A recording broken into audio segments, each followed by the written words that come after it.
Islanders finally return to action tonight after almost a 2-week absence. We have a full preview of tonight's game against the Devils, and we look at which Islanders will hold the key to this team's chances of getting back into the playoff race. All that and more coming up on today's Locked On Islanders podcast.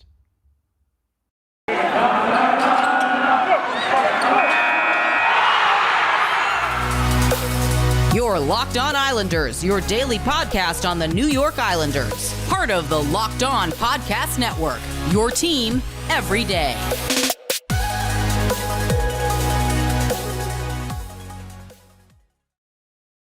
All right, everybody, and welcome to the Thursday edition of the Locked On Islanders podcast.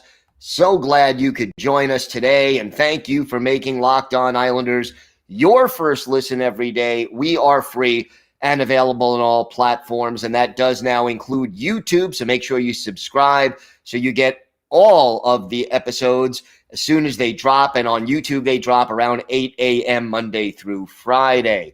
We've got a lot to discuss on today's show. The Islanders haven't played since New Year's Day.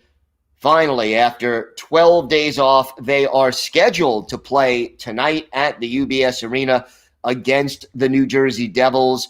Again, the Devils' last game earlier this week was postponed because 7 Devils players are in COVID protocol. Hopefully that will not be an issue. We have a full preview of the game tonight. We also will discuss which Islanders hold the key to the team's chances of getting back into the playoff race.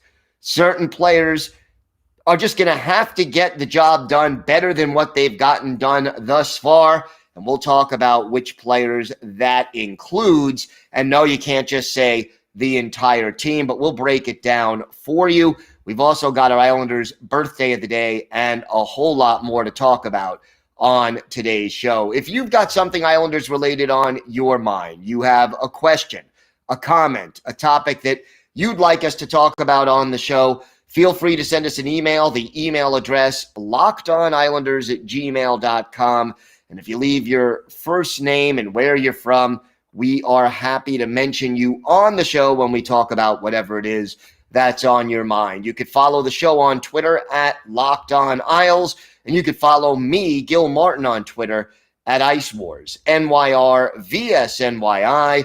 We'll keep you up to date on all the latest Islanders news, notes, and happenings. And I am live tweeting during nearly every Islanders home and road game. So you'll get some instant insight and analysis from me. And it's always great to interact with fans. You have questions, comments, always great to talk to fellow Islander fans during games and really any time. So hit me up on Twitter, and it's great to talk some Islanders hockey. Look, the Islanders, again, have not played in almost 2 weeks. New Year's Day, the last time this team was on the ice for a game. Their 4-game West Coast road trip that included 3 games in Western Canada and then the 1 game that was supposed to be their first trip to Seattle ever to face the Kraken. Those games were all postponed because of COVID.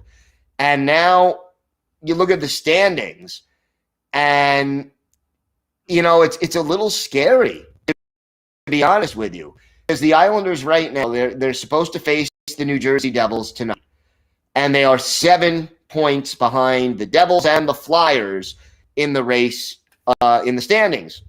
But the Islanders have 7 games in hand on the Flyers and 8 games in hand on the Devils.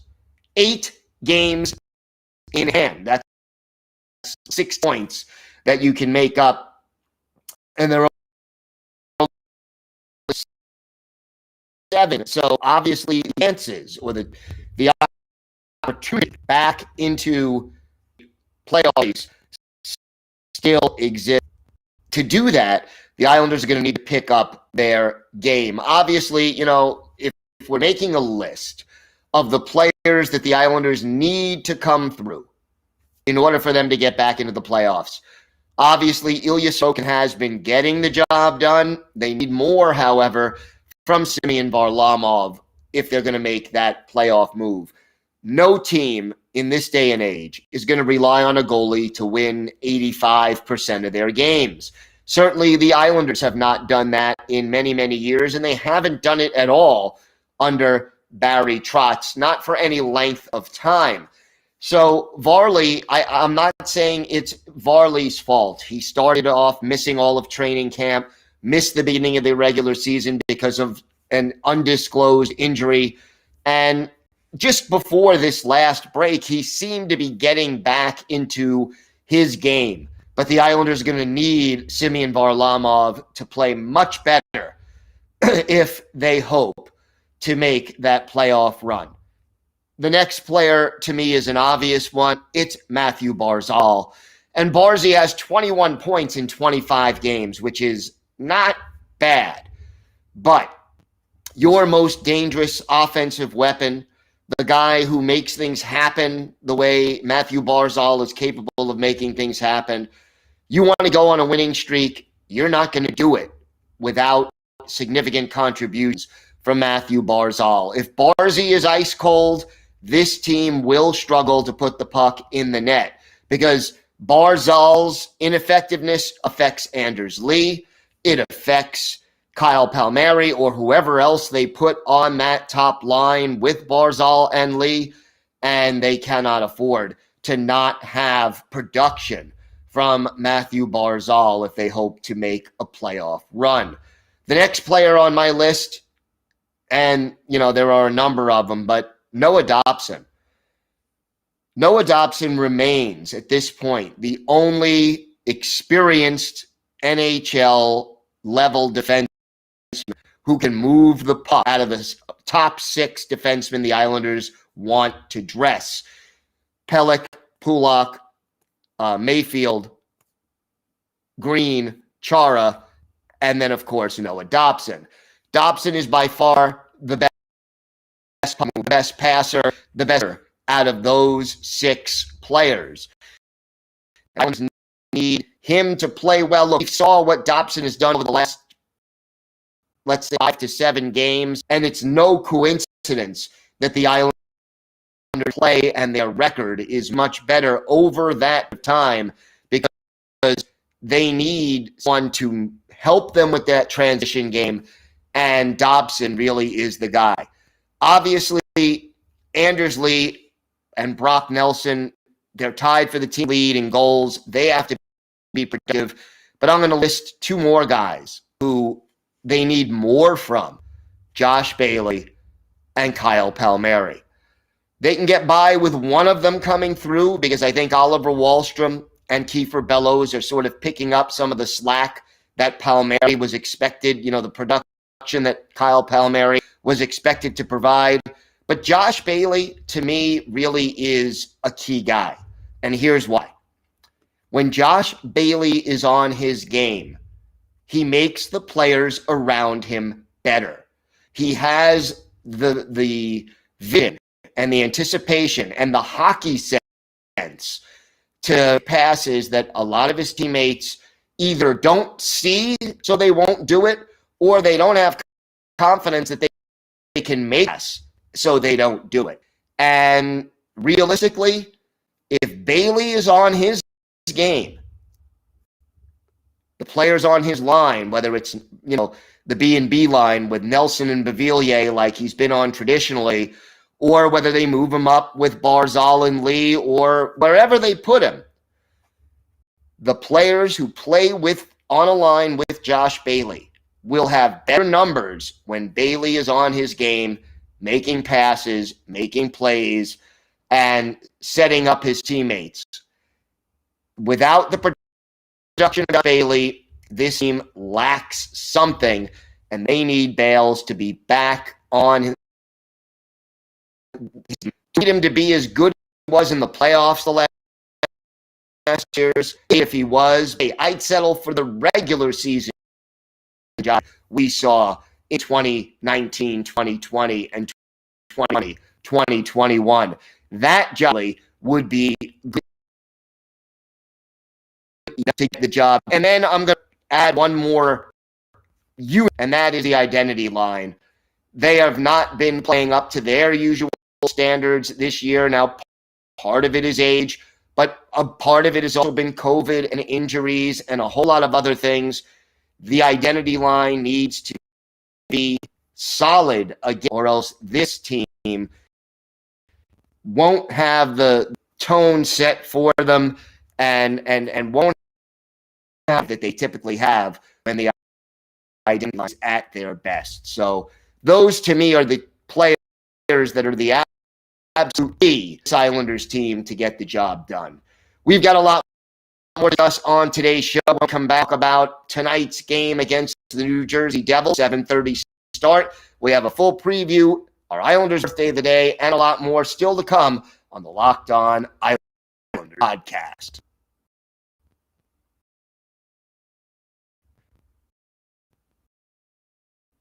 So the New York Islanders will be hosting, hopefully, the New Jersey Devils. Again, whether the Devils have COVID issues and the game is postponed, follow us on Twitter. But as of right now, on Wednesday night, this game is a go, and the Islanders will be facing the Devils. Right now, the Devils 14, 17, and 5. That's 33 points in 30 games. They have lost 2 of 3. They split at home against Columbus, lost in Boston 5-3 to the Bruins, and then had their game on January 10th. That was Monday, postponed because of the 7 players who are in COVID protocol. Devils, their big issue right now is defense. They are 27th in the league in goals against, middle of the pack in goals scored. They can put the puck in the net. Penalty kill is solid for the Devils, ironically. You know, their defense as a team is shaky, but the penalty kill ranks 12th in the league, 81.6% success rate at killing penalties. But the New Jersey power play, next to last, 31st in the NHL right now, only a 14-point conversion rate on the power play for the Devils. And, you know, the Islanders, they're 20. The Islanders need to be able to kill the power play. The Islanders' power play, though, may have their issues as far as New Jersey has a good PK. As far as the goal scoring is concerned, one thing that the Devils certainly have is balance. Their leading goal scorer right now is Jesper Bratt. He has 10 goals, but they also happen to have 4 different players with 9, Andreas Janssen, Jack Hughes, Dawson Mercer, and Pavel Zacha all have 9 goals. Thomas Tatar has 8, and then Nico Hischier and Dougie Hamilton, along with Igor Sarangovich, they all have 7. They just have a lot of balanced scoring on this team. Jesper Bratt leading the team by far with 32 points. He has 2 assists.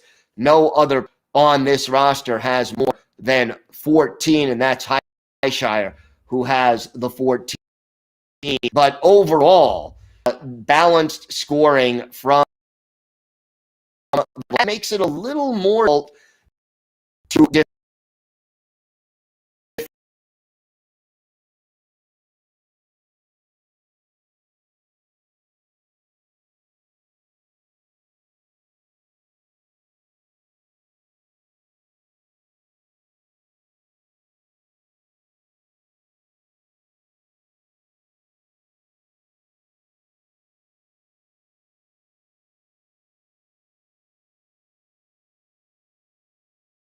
against this team patch, right?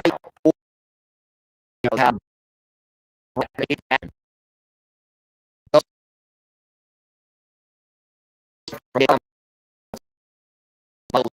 would all the IR and goaltending wise, you know, you got Kenzie Blackwood and John Gillies as right. Hughes will enter the top line with Thomas Tatar and Dawson Mercer on with G and Yanni Wokanen make up the second line. McLeod center third line with AJ Greer and Marian Studenic on his wings, and then Jesper Boqvist, the fourth line with Nolan and Colton White on the side. Jonas Ingolder and Dane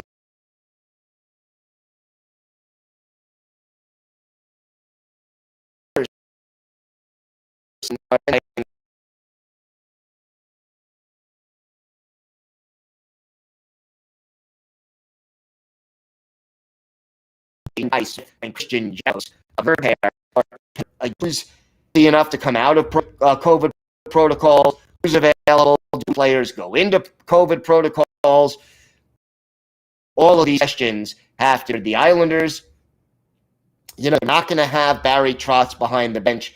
They did okay against Edmonton with Lane Lambert running the show, and I think they'll be okay again with Lane Lambert running the show. Obviously, we hope Barry Trotz has a complete and fast recovery. Been a rough go for him recently. And then obviously the only other Islander player still out of the lineup, Ryan, he is both in and now in COVID protocol.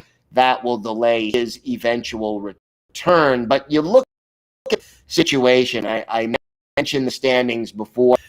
The Islanders have 11 scheduled between now and the All-Star break. As we mentioned, 7 of them are against teams that are struggling. 10 are home games. The only road trip is in Philadelphia. That's not far away. Here is a situation where the Islanders have to start making ground. And just to give you an idea, you win this game in regulation, you're 5 points behind the Devils with 8 games in hand. You lose the game, you're 9 points behind the Devils with 8 games in hand. It's a 4-point swing in the standings, and, the Islanders need to make up a lot of ground. They need to pass like 6 teams to get to the wild card spot that they want to get to. But the first team they have to catch, New Jersey Devils, who are now 7th in the Metropolitan Division. You're at home. You're playing a team that is struggling, that has, because of COVID. You're well rested. Your team is finally healthy. Time has come for the Islanders to start putting some wins together, and it's pretty much got to start when they face the New Jersey Devils tonight. All systems go, fingers crossed, and we'll see how many of those Islander players that I mentioned that the team is counting on to step up. We're going to see how many of them are going to step up and help this team get the job done. We have got more to talk about on today's Locked On Ice podcast. We have our Islanders birthday of the day, and it's a player who played for both the New York Islanders and the New York Rangers and the New Jersey Devils as well. Not a lot of players have played for all 3 New York area teams. Our Islanders birthday of the day.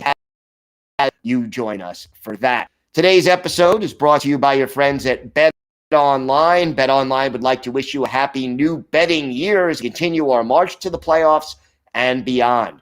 BetOnline remains the #1 spot for all the best sports wagering action for 2022. It's a new year, and they've got a new updated desktop and mobile website. So sign up today and receive your 50% welcome bonus on your first deposit. Just use the promo code LOCKEDON to get started. That's locked on, one word.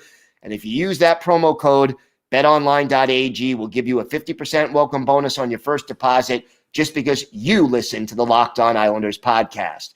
From football, basketball, hockey, boxing, and UFC, right to your favorite Vegas casino games, don't wait to take advantage of all the amazing offers for 2022.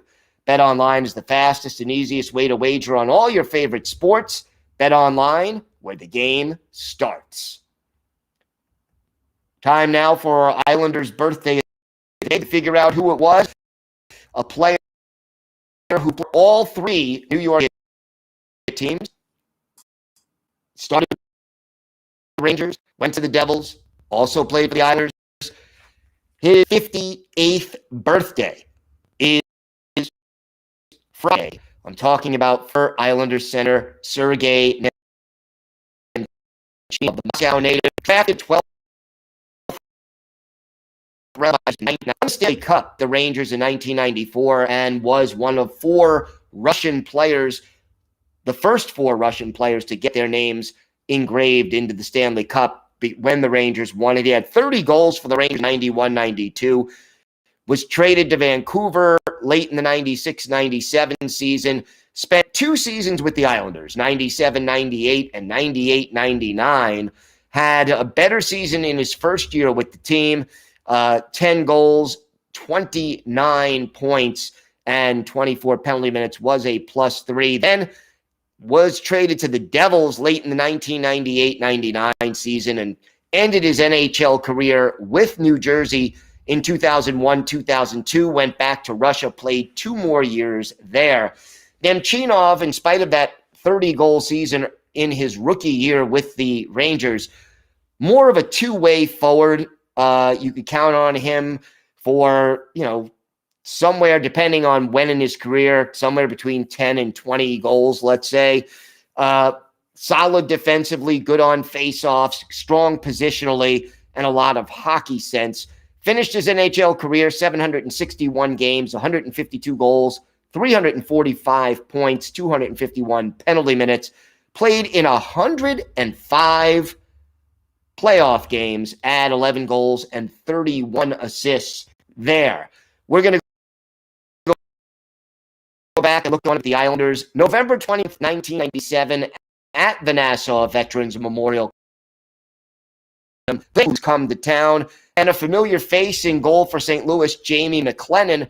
The Islanders had Eric Fichaud in between the pipes, and it was the Islanders getting on the board first, just 3 minutes and 14 seconds into the game. Our Islanders' birthday of the day, Sergei Nemchinov, his third of the year. Tom Chorsky with the assist, 1-0 Islanders early on. But the Islanders, in 58 seconds, added to that lead. Brian Berard is ninth from Ziggy Palffy at 4:12, Islanders 2, and the Blues nothing. Late in the period, with Scott Pellerin off for interference, the Islanders' power play clicks. Travis Green, his ninth from Palffy and Robert Reichel at 18:33. 3-0 Islanders after the first period. No scoring in the second, but in the third, Hall of Famer Brett Hull scores on the power play.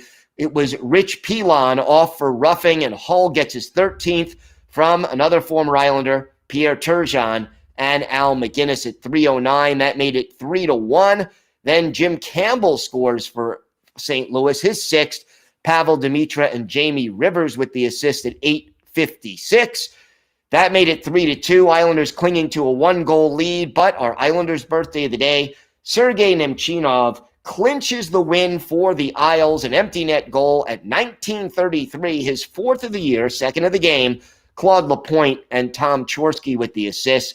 Islanders end up winning this one by a score of 4-2, 34 saves for Eric Fichaud. Islanders outshot 36-20 in this one. For Sergei Nemchinov, the 2 goals, he was a +2, and he had 5 of the Islanders' 20 shots on goal. He had 5. That tied him for the team lead with Tom Chorsky. Chorsky added 2 assists in this one, and the Islanders skate away with a 4-2 win. So sort of a New York hockey institution. Sergei Nemchinov played for the Rangers, the Islanders, and Devils during his career. Sergei Nemchinov is Islanders' birthday of the day, the 58 to Nemchinov. I don't know about you. I am so happy as of right now. Now it is a game tonight. I feel like something is just missing without Islanders hockey, and I am looking forward to watching the game, about the game, recapping the game, all of those things tonight, and hopefully we'll be in the book for the New York Islanders. They need it, and it's time for this team to make the move. Let's see if they can get it go. Again, for making Locked On Islanders your first listen every day. Tomorrow, we will have a preview of this weekend's game against the Capitals, plus our key takeaways from the game against New Jersey. Now, make your second listen Locked On Bets. It's your daily one-stop shop for all your gambling needs. Locked On Bets is hosted by your boy Q and an expert analysis and insight from Lee Sterling. It's free and available on all platforms. Have a great day, everybody. Stay safe. And, of course, let's go Islanders.